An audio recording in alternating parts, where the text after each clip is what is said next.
Okay guys, welcome to another episode of Coders Talk. Today we're here with Keren Shimoni. I met her in my coding bootcamp, and we're going to talk a little bit about that experience as well as her background. So do you want to start with kind of like a background on your education? Yeah, and thank you for having me, by the way. This is really exciting. So I kind of took a roundabout path to get to this spot that we're in today. I started off studying psychology for my undergrad, and then along that path led into doing a master's in occupational therapy, and then working in that field for a number of years before starting the tech bootcamp, the coding bootcamp. So it's kind of this roundabout way of getting here. It's a very, seems to be a non-related field, but I like seeing the connections and where things overlap. So while I was doing my master's, I wrote my thesis on using virtual reality to help children with disabilities improve in their movements. And I also took classes on assistive technology, which are all those cool technologies we see that maybe help people use a communication device or a device like a prosthetic, and all these different technologies that can actually help people. And those were my first kind of instances of being interested in tech. And the more I read about it and learned about it, the more I realized, maybe I could be on the developer side of things rather than the user side. I mean, we use tech in our everyday lives, and I will continue to use tech in my everyday life, obviously. But just being like, where does this technology come from? How is it made? Can I make it? And so that's kind of what led me into it. I did some online tutorials and really enjoyed them, kind of got lost in them. You start practicing these different technologies, and then it's so all-encompassing and interesting that I just couldn't stop. And so I wanted to dive further, and I know that my learning style fits with a classroom style. And so that's why I know there's a lot of very intensive online programs. And I liked all the beginner tutorials I took, but I knew I wanted to dive deeper in a classroom setting. So that's kind of how I got into it. And now I'm here, and I'm really excited about what's next. Yeah, I love that. And then, so we recently did our final projects, and your final project really intersected and communicated between these two sides of you, this side that's psychology based and then this technological side. Can you talk a little bit about that project and how it kind of brought those two together? Yeah, sure. Thank you. So as we were coming to the close of the boot camp, I thought it would be nice to kind of come full circle and bring some of my past experience and interest mixed in with the new technologies and skills we're learning. And so it came down to building a password-protected digital diary. And so the purpose of this was, we're all so involved with social media these days. I use it. I talk to people all over the world, and there's so many positives to that type of technology, but it can also get overwhelming all the time, hearing other people's thoughts, hearing, seeing everyone's opinion on everything, that sometimes one can forget to check in with themselves, do the self-reflection. And so one thing I like to do, which I know you like to do as well, is write. And so I thought, we have our books on our Kindles and iPads now. Why not bring our journal on there too? And with that added layer of having a password, so people feel comfortable writing what they really want to write, and not having to broadcast it, not worrying that, their friend's gonna read it while it's written on their paper on their desk. It's just for you. So that's what led me to build that app, which was it was challenging and interesting, and there's definitely more features I'd like to add to it. I wouldn't say it's fully complete, but it is it's on its way, and it was a cool experience. Yeah, it was a great concept, and people, I think, really understood where you were coming from and really understood why you were doing the project. And social media is such a big thing nowadays. It's good to take a break from that. Yeah, definitely. Even if you're not on a lot of networks. Yeah, it's just always coming at us. And again, positives of that community feeling, but also the negatives of just being bogged down by everybody else's thoughts and opinions and whatever. So yeah. And you mentioned the word community, so I kind of like to put this out there in every one of these talks. Coding is a huge community. We use each other's code. Like, what has been your experience with the coding community in Sacramento or online?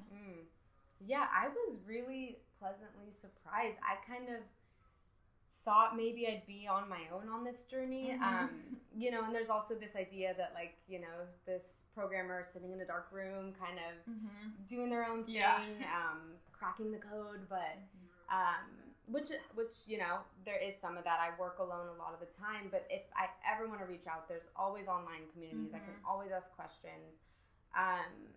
In this community in Sacramento, I've gone to meetups and I walk into them, and it's sometimes intimidating to walk into a new setting where you don't know anyone, but everyone's been so welcoming.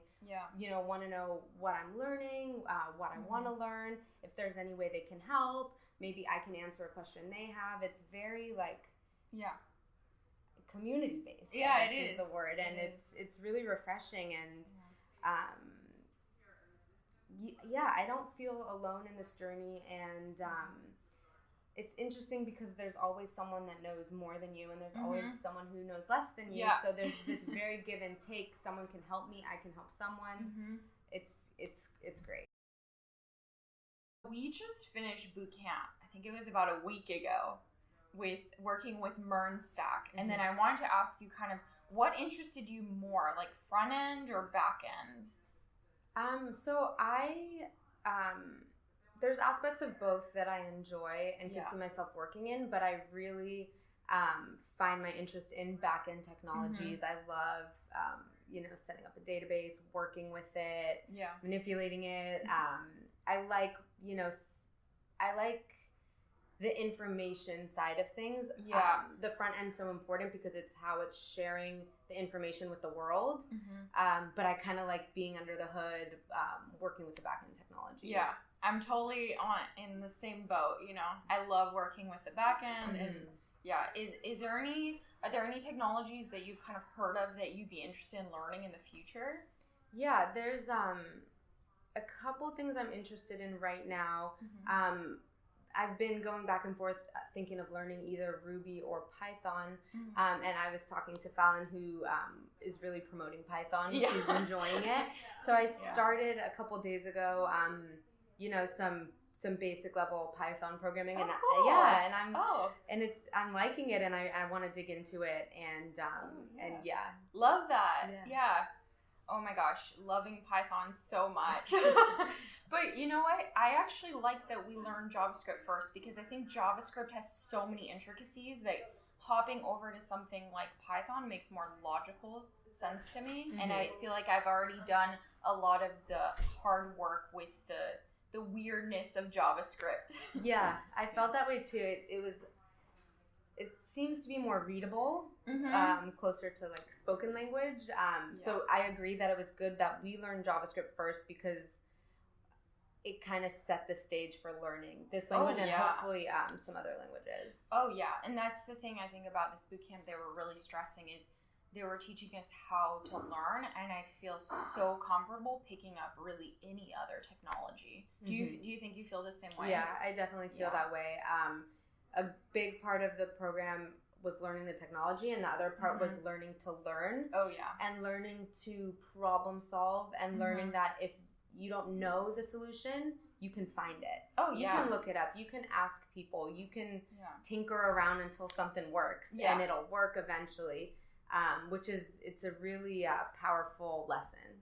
Yeah, absolutely. And maybe that's why a lot of people quit before they can really get started, because you don't really see any sort of improvement or any sort of ability to adapt until you're a few months in. That's at least how I felt. Is I had to build a really strong foundation to learn other things on top of it.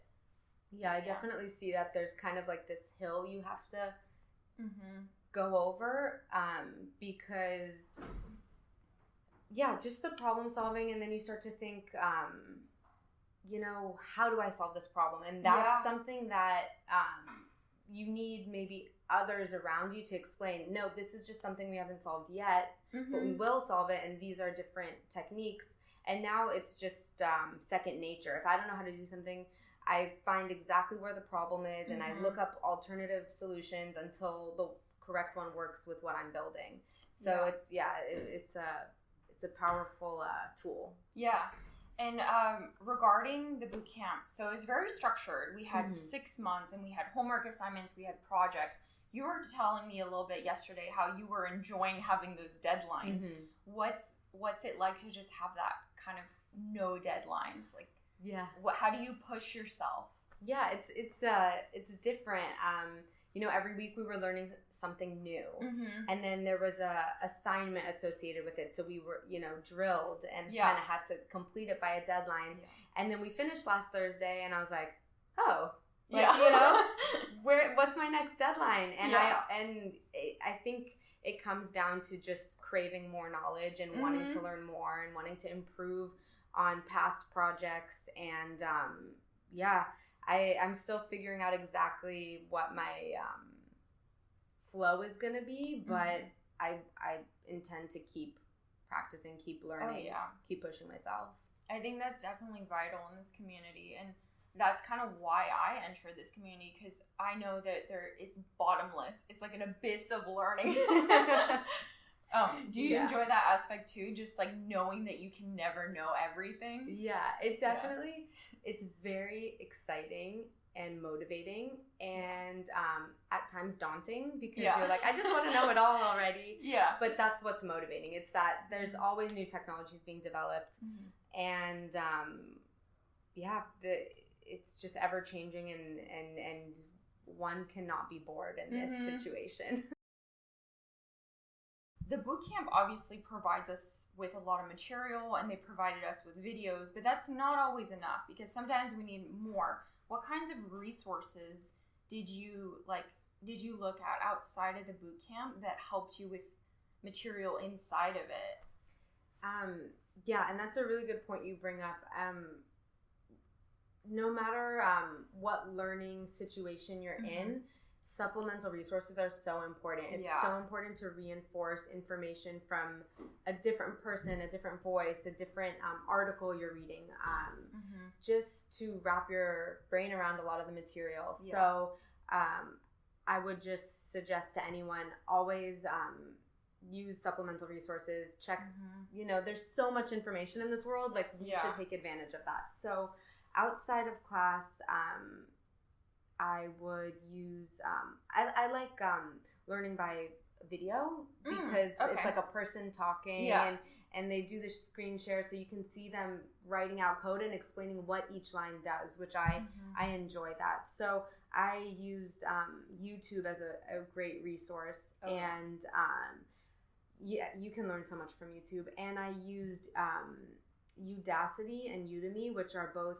online programs that have different courses. I mean, so many different things you can learn on there. And I just like how different people break down material in different ways, and it's important to kind of get as much of that information as you can. And that's another great point too, is it's so easy sometimes to get trapped in one person's way of thinking and think that maybe their opinion is more important than others, or their methodology is more important. But I think a big thing for me was actually understanding that I need to look at how many people are doing the same thing and decide what makes most sense for me. Definitely. There's oftentimes more than one way to do something, and yes, there are best practices, or practices that might be a little bit outdated, but you need to figure that out for yourself by looking through different resources. So I benefited greatly from supplemental resources. And I mean, the same applies for text editors. You kind of have to make your decision. If you're not working for a company that restricts what type of text editor or what type of like indentation you need, like picking what's most comfortable for you, especially in just when you're learning, is so vital. Because I was using Sublime throughout the course, and I think Sublime is frowned upon sometimes because it's maybe, I don't know, less advanced than some. I don't even know if that's true. Some people regard it as more like maybe juvenile or not having as much as like VS Code or something. Yeah, and it's interesting. I use VS Code and I enjoy the bells and whistles, and you like the interface of Sublime, but in the end of the day, when you push your code, like, does it matter which editor it was used on? I don't think that should matter so much. It's the program you're building, and if it works, it works. Yeah. And if it works well, then it works well. So yeah, absolutely. I mean, for me, I enjoyed looking for syntactical errors because I thought that it would help me pay more attention to the code that I was working on. Yeah. And what kinds of things on VS Code did you have that were helping with your process? So it does error checking with kind of similar to Microsoft Word with the little red squiggly line that we're all so used to, and kind of draws your eye to a problem. It saves time in that way. But I like what you're saying about how you like looking for them yourself, because it's training your eye to be better at catching these errors. So I kind of had an interesting experience yesterday where I was talking to a recruiter, and, you know, on my LinkedIn it says I'm a full stack web developer, and he asked me, are you more front end or back end? And we were kind of talking about this off camera a little bit, had a great conversation that we didn't film. Should have filmed it. But you were talking about the benefits of really understanding the full stack. Can you go into that a little bit? Yeah, definitely. So, like I mentioned, at this point in my journey, I consider myself to be more interested in back end, but I really think there's something to be said about being a full stack developer, because as the back end, I'm responsible for kind of manipulating all the data and then passing it along to front end in a way that they can use it and integrate it into the full application. And if I were to ever work in front end, or if someone were to work in front end and they are a full stack developer, then they'll have an understanding of what information is being passed to them, what data is being passed to them, and how to render it. So I think, yes, most people probably will end up specializing in one or the other and consider themselves more one or the other. But having that whole picture, understanding the whole picture, I think is crucial. Yeah, it is so much. And that is part of the reason why I decided to do my own projects, is I wanted to be able to not only build the front end, but build the back end and see how they click together and do that whole thing. Would you say that was like such a good like lesson for you in your final project? 100%.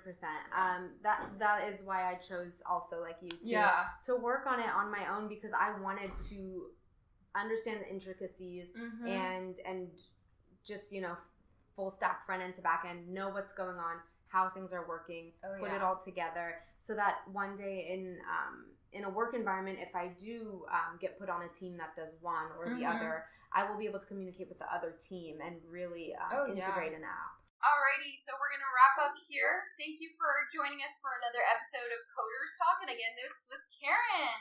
Thank you for having me. It was so much fun, and doing what you're doing. I love it. And then you can find Keren on her LinkedIn, and then I'll have some other links below that she sends over to me. And hopefully you guys tune in for the next one. All right, bye. Bye.